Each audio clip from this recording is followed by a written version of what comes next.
A man who has struggled with addiction most of his life is heading to prison for causing a deadly crash almost a year ago north of Grand Rapids. The sentencing judge called Robert Verdier an experienced heroin user who needs to be held to account. 13 on your side's John Hogan has more on the crash and the message the judge said he wants to get across. Robert Verdier slammed into the victim's vehicle here on M37 at 10 Mile Road a year ago.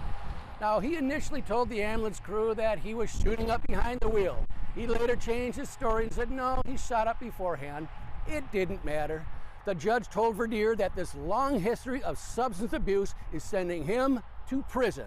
It's a wonder you didn't just topple over dead while driving. A toxicology report showed a mixture of drugs in Verdier's system, including fentanyl. Either way, you have no idea what you're putting in your arm. Heroin, meth, fentanyl. After the deadly crash, a syringe was found in Verdier's crumpled vehicle.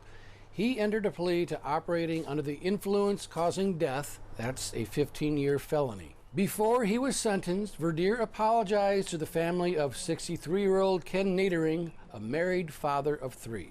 Nadering had recently retired from Ford Motor Company. He died at the scene.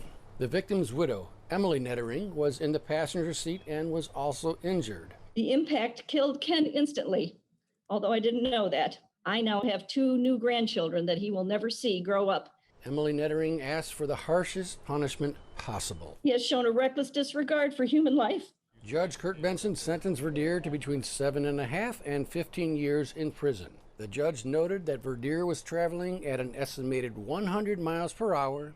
He didn't have a license and he didn't have insurance. The accident was almost preordained. It almost as if it was bound to happen.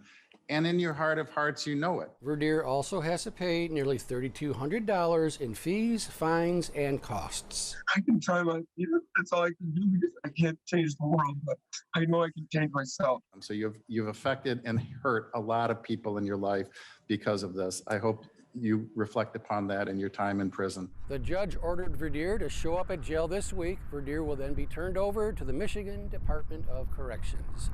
In Alpine Township, John Hogan, 13 on your side.